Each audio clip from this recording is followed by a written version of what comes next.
एक शहर में एक नौजवान लड़का रहता था। उस लड़के का नाम राहुल था। हैरान कर देने वाली बात यह थी कि उसने कुछ दिन पहले 4 करोड़ रुपए कमाए थे। जब यह बात उनके दोस्तों और परिवारों को मालूम हुई तो वह लोग दंग रह गए। उन्होंने कहा कि इतनी कम उम्र में इतने पैसे कमाए जा सकते हैं, और उन लोगों के दिलों में इस जवाब तक पहुंचने की जिज्ञासा बढ़ने लगी। तो राहुल ने एक शाम सबको जमा किया और उसने सोच रखा था कि सबको एक जगह जमा करने के बाद उन्हें अपने 4 करोड़ की कमाई का सीक्रेट बताऊंगा। उस शाम राहुल ने एक पार्टी रखी थी। डिनर करने के बहाने सब लोग एक साथ जमा हो गए। तो उनमें से एक दोस्त ने पूछा कि राहुल, तुमने इतनी शानदार पार्टी रखी है, आखिर तुमने इतने पैसे कैसे कमाए? क्या तुम्हारी लॉटरी लग गई या फिर तुम्हारे हाथ खजाना लग गया है? तो राहुल ने मुस्कुराते हुए जवाब दिया, ना तो लॉटरी लगी है और ना तो कोई खजाना मिला है। मैंने बस एक गेम खेला था और उस गेम को जीतने के बाद मुझे 4 करोड़ की कमाई हुई। सब लोग हैरान हो गए और कहा, ये कौन सा गेम है? जरा हमें अच्छे से एक्सप्लेन करो ताकि हमारी भी कमाई हो सके। राहुल ने कहा, जहाँ से मेरी कमाई हुई है उस गेम का नाम रशियन रोलेट है। लोगों ने क्यूरियोसिटी के साथ सवाल किया कि आखिर इस गेम में करना क्या होता है। राहुल ने कहा,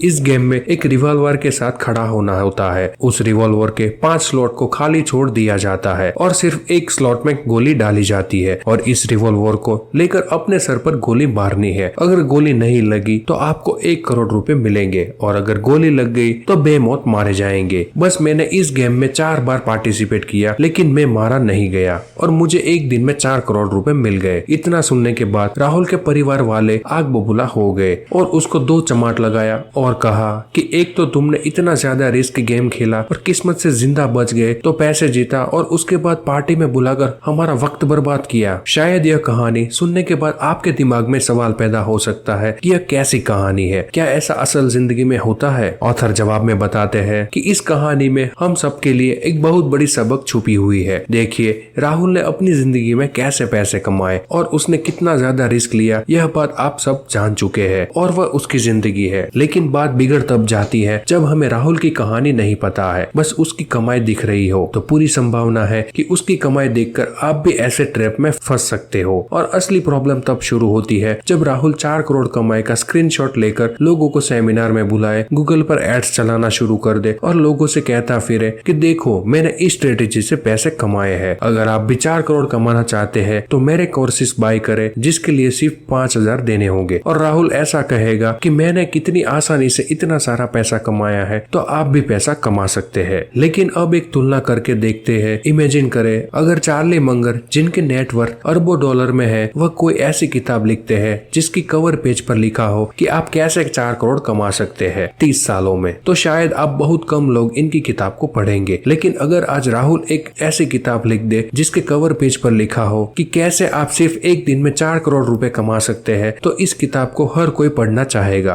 और शायद यह अमेज़न पर बेस्ट सेलिंग बुक के लिस्ट में शामिल होगी। चाहे फिर राहुल को कोई जानता भी ना हो, लोग उनके कोर्स खरीद लेंगे, क्योंकि इंसान की एक साइकोलॉजी बन गई है जहां उन्हें जल्दी नहीं बल्कि बहुत जल्दी पैसा और फेम चाहिए, जिस कारण बहुत सारे सो कॉल्ड गुरु और कंटेंट क्रिएटर ठीक राहुल जैसे टाइटल का इस्तेमाल करते हैं ताकि उनके अच्छे व्यूज आ जाए और एट द एंड आपके हाथ कुछ नहीं लगता है। तो अगर आप स्टॉक मार्केट में पैसा बनाना चाहते हैं तो आपको इस इन्वेस्टिंग की दुनिया में 99% लोगों से अलग सोचना पड़ेगा, और अलग सोचने के लिए हमारे साथ बने रहिए, क्योंकि हम चाहते हैं कि आपकी क्रिटिकल थिंकिंग की स्किल डेवलप हो जाए। चलिए आगे बढ़ते हैं। वैसे क्या आपने कभी नसीम तलब का नाम सुना है? यह बहुत बड़े ट्रेडर है। बड़े इसलिए क्योंकि उन्होंने अपने ऑब्जर्वेशन, रिसर्च और क्रिटिकल थिंकिंग की मदद से अमेरिका का 1987 के मार्केट को प्रिडिक्ट कर दिया था। जिस वक्त हजारों लोगों का नुकसान हुआ, उस समय नसीम तालिब ने एक दिन में $40 मिलियन का प्रॉफिट बनाया था। कैसे बनाया था, इसका जवाब आखिर में समझ आ जाएगा। उससे इनकी ट्रेडिंग में बड़ी सफलता की शुरुआत हुई। इस कमाई से नसीम गरीबी से फाइनेंशियली फ्री हो गए, इसलिए उन्होंने कुछ महीनों की छुट्टी लिए, परिवार को वक्त दिया, घूमने गए और पार्टी गए। लेकिन कुछ वक्त बाद जब नसीम इन सबसे बोर होकर घर वापस आए तो उन्होंने रिसर्च और स्टडी करना शुरू कर दिया और अपना पूरा वक्त इस बात का पता लगाने में क्रैश मार्केट से नसीम इतने सारे पैसे कमाए, इसका असल कारण क्या था, ताकि जवाब पता लगाने के बाद वह दूसरों की मदद कर सके, किताब लिखकर या लोगों से मिलकर।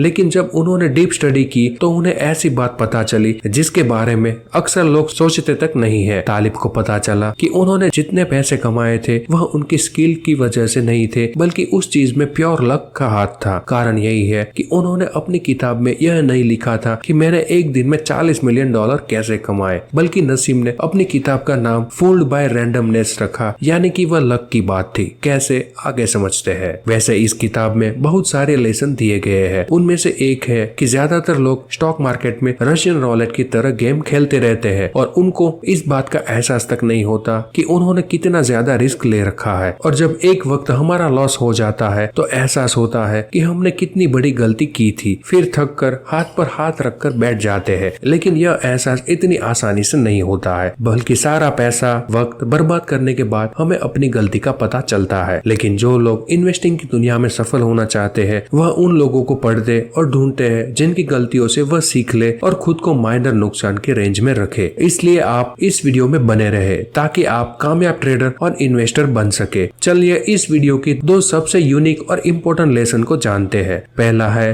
Survivorship bias. साल 1939 के दौरान American US army world war 2 के जंग का हिस्सा था। वह लोग अपने फाइटर प्लेन्स को मजबूत बनाना चाहते थे ताकि उनका डैमेज कम हो और उनके आर्मी पायलट का नुकसान ना हो। अमेरिका के बहुत सारे जहाज जंग की मैदान में उतर गए। उनमें से कुछ क्रैश हो जाते थे और कुछ डैमेज होकर वापस आ जाते थे। जो प्लेन वापस आ रहे थे उस पर उन्होंने रिसर्च करना शुरू किया और ऑब्जर्व करना शुरू किया कि प्लेन के कौन से हिस्से पर ज्यादातर गोलियां लगी है, कौन सा पार्ट ज्यादा डैमेज हो रहा है और यह कितनी स्पीड की मार सह सकती है, ताकि वह उनको पहले से बेहतर बना सके। जिसके बाद यूएस आर्मी ने शहर के इंजीनियर और रिसर्चर को बुलाया और उन्हें प्लेन पर सेफ्टी शील्ड लगाने का आदेश दे दिया। इंजीनियर्स ने कहा, हम पूरे प्लेन पर सेफ्टी शील्ड नहीं लगा सकते क्योंकि ऐसा करने पर प्लेन ओवरवेट हो जाएगा और उड़ान भरने में दिक्कत होगी। प्लेन को जहाँ पर गोली लगी है उस हिस्से पर एक लेयर चढ़ाना होगा। फिर बहुत सारी मेहनत और मशक्कत के बाद यूएस इंजीनियर्स और साइंटिस्ट ने मिलकर प्लेन में सेफ्टी आर्म्स लगाए। उसके बाद प्लेन दिखने में स्ट्रॉन्ग लग रही थी,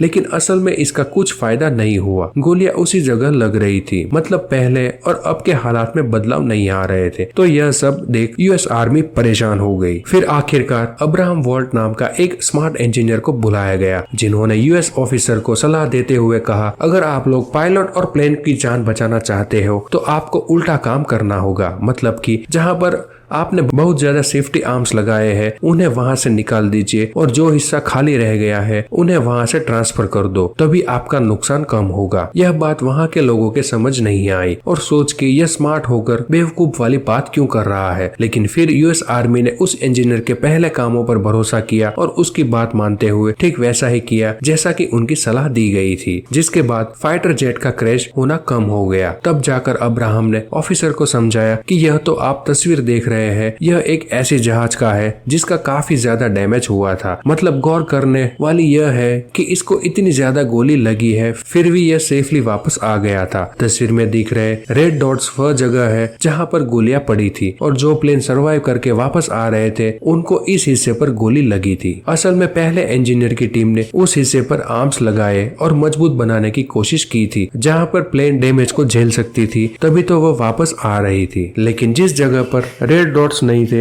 यानी प्लेन का फ्रंट्स का हिस्सा जेट इंजन और पायलट की जगह थी, एक्चुअली में इस हिस्से पर प्रोटेक्शन की जरूरत थी, क्योंकि जब भी उस हिस्से पर डैमेज हुआ तो प्लेन क्रैश हो जाती थी और वह जंग के मैदान में क्रैश हो रही थी। तो इस कारण वैज्ञानिक उन पर रिसर्च कैसे कर पाते, क्योंकि इंजीनियर्स और वैज्ञानिक जब रिसर्च करते थे वह हमेशा सर्वाइव की हुई प्लेन पर ही रिसर्च करते थे। जिनका मतलब यह हुआ था कि जब आप रिसर्च करने के लिए सैंपल लेते हैं तो वह सैंपल ही बायस रहता है, जिससे आपको पता नहीं चलता कि आप गलत फैसला ले रहे हो और नतीजा ऐसा होता है कि आपका पूरा वक्त यह सोचने में निकल जाता है कि मुझे कामयाबी क्यों नहीं मिली। लेकिन इस सारी स्टोरी के बाद आपको लगता होगा कि इसका फाइनेंस और स्टॉक मार्केट में क्या रोल है, तो शायद आपको राहुल का केस याद होगा जिसने एक दिन 4 करोड़ रुपए कमाए थे। वह एक सर्वाइवरशिप बायस का एग्जाम्पल था, क्योंकि राहुल वह गेम सर्वाइव कर रहा था। अब वह आपको कहानी सुना रहा है, लेकिन आत्माओं की बात कौन सुनता है। यानी ऐसा इन्वेस्टिंग गेम आपको नहीं खेलना चाहिए। इस तरह लाखों लोग स्टॉक मार्केट से ट्रेडिंग करके रोज लॉस में जाते हैं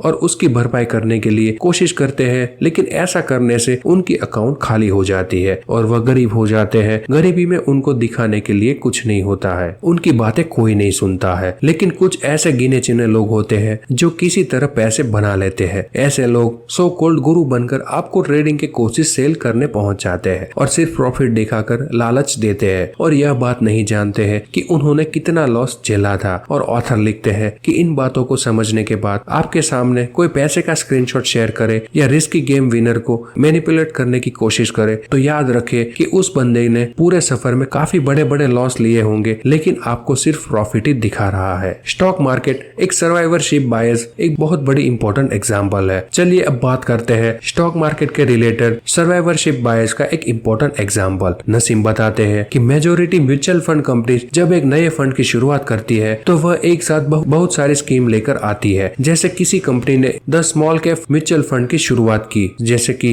small cap value fund, small cap growth fund, small cap best 250 fund etcetera. और जब 5-6 साल बाद 10 में से 8 फंड बहुत सारे परफॉर्म करेंगे तो या उनको बंद कर दिया जाएगा या उनको किसी दूसरे अच्छे म्यूचुअल फंड के साथ मर्ज कर दिया जाएगा, ताकि कंपनी अपने एडवर्टाइजमेंट में कहे कि यह हमारे 2 म्यूचुअल फंड है जिसने स्टॉक मार्केट की निफ्टी को इतना % से बीट किया है और यह मार्केट की सबसे अच्छे म्यूचुअल फंड रहे हैं। फिर वह कंपनी वापस 10 नए म्यूचुअल फंड लॉन्च करेंगी और कुछ सालों बाद बुरे म्यूचुअल फंड को बेटर म्यूचुअल फंड के साथ मर्ज कर देंगी और कंपनी के पास जो फंड्स बचेंगे वह अच्छे फंड्स ही होंगे, क्योंकि आज के वक्त में भारत में 2500 से ज्यादा म्यूचुअल फंड्स हैं जबकि स्टॉक्स 5000 है। और कहानी का टर्निंग पॉइंट यही पर आता है। इन 2500 म्यूचुअल फंड्स में से 1000 तो फेल होंगे, लेकिन म्यूचुअल फंड कंपनी इसको छुपाने के लिए इन्हें अच्छे म्यूचुअल फंड के साथ मर्ज कर देती है ताकि मार्केट में उनका इमेज बेहतर रहे और म्यूचुअल फंड इंडस्ट्री इसी तरह से चलती है। तो यह एक कारण दिया है नसीम ने और कहा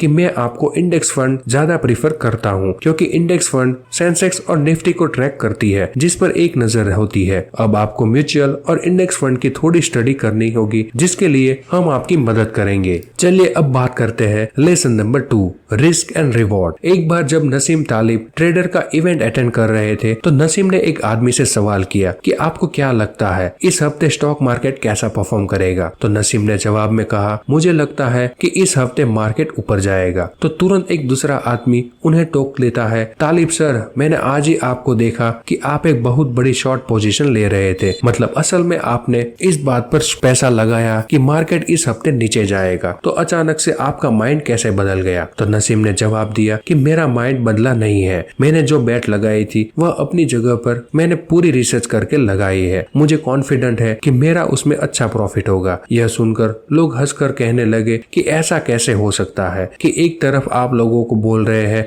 कि मार्केट ऊपर जाएगा और दूसरी तरफ असल में आपकी शर्त यह लग रही है कि मार्केट नीचे जाएगा। तो वह आदमी फिर से उनको पूछता है कि क्या आप बुलिश हो या बैरिश हो। तो नसीम जवाब देते हैं कि अगर बुलिश का मतलब यह है कि मार्केट ऊपर जाएगा तो मैं बुलिश हूँ, लेकिन फिर भी मैंने उसके खिलाफ शर्त लगाई है कि अगर मार्केट ऊपर जाएगा तो मुझे नहीं लगता है कि वह बहुत ऊपर जाएगा, क्योंकि मेरी रिसर्च कहती है कि मार्केट बहुत % में ऊपर जाएगा, लेकिन अगर मार्केट नीचे जाएगा तो वह बहुत ही बड़े रेट के साथ नीचे जाएगा, मतलब क्रैश हो सकता है, जिसकी वजह से अगर मैं हारता हूँ, जिसके चांसेस ज्यादा है, तो मैं एक बहुत ही छोटा सा लॉस लूंगा, लेकिन अगर मैं जीतूंगा तो मैं बहुत बड़ा प्रॉफिट मिलेगा, यानी एक दिन में लाइफ टाइम का पैसा कमा सकता हूँ। तब उन लोगों को समझ आ गया कि वह किस तरह से अपना रिस्क और रिवॉर्ड कैलकुलेट करते हैं। लेकिन प्रॉब्लम तब होना शुरू हो जाती है कि ज्यादातर लोग ट्रेड और इन्वेस्टमेंट में इतना डीपली रिसर्च और कैलकुलेशन नहीं करते हैं, बल्कि न्यूज और टेलीग्राम टिप्स पर वक्त बर्बाद करते हैं और लॉस के शिकार हो जाते हैं, क्योंकि जिस बड़े इन्वेस्टर्स ने करोड़ों रुपए लगाए हैं वह शायद उनके पोर्टफोलियो का 1% से कम हो सकता है, और जबकि आप अपनी सालों की सेविंग्स उसमें लगा देते हो, तो जब वह स्टॉक लॉस में जाएगा तो आपको कुछ ज्यादा नुकसान झेलना पड़ेगा। यह एक बड़ी मिस्टेक है, क्योंकि हम सो कॉल्ड गुरु से स्टॉक टिप्स तो लेते हैं, लेकिन पोर्टफोलियो एलोकेशन और रिस्क मैनेजमेंट नहीं करते हैं। ऑथर कहते हैं कि इंसानों की एक फितरत है, जब उन्हें लॉस होता है तो तभी रैंडमनेस स्वीकार करते हैं, लेकिन जब प्रॉफिट और सफलता मिलती है तो इंसान रैंडमनेस को भूलकर अपनी स्किल्स को क्रेडिट देता है। नसीम लिखते हैं कि अगर आप कोई ऐसी चीज के लिए शाबाशी देते हो जिसको पाने के लिए आपने कई दिनों तक मेहनत की है, जैसे एग्जाम की तैयारी, तो यह बात ठीक है। लेकिन आप कोई ऐसा फैसला ले लेते हो आपको कौन सा स्टॉक बाय करना है, बल्कि ऐसा करना एक वन टाइम डिसीजन होता है। और अगर इसमें आपको कामयाबी मिल जाती है तो इसमें रैंडमनेस यानी किस्मत का बहुत बड़ा रोल हो सकता है, जिसको आमतौर पर लोग इग्नोर करते हैं। लेकिन जब कोई लक को लेकर मार्केटिंग करने लग जाए तो यह आप लोगों के लिए बुरा साबित होता है। मगर आपके पास एक रास्ता है जिसमें आप प्रोबेबिलिटी का सहारा ले सकते हो और इस सब्जेक्ट को समझकर आप ट्रेडिंग और इन्वेस्टिंग में बेहतर प्रिडिक्शन कर सकते हो। लेकिन इसके लिए आपको डीप रिसर्च करनी पड़ेगी। ऐसे ही वीडियो के लिए हमें फॉलो करना ना भूले। अगर आपको यह वीडियो अच्छा लगा है तो हमारे चैनल को लाइक करें और वीडियो को शेयर करें और कमेंट करना ना भूले। धन्यवाद।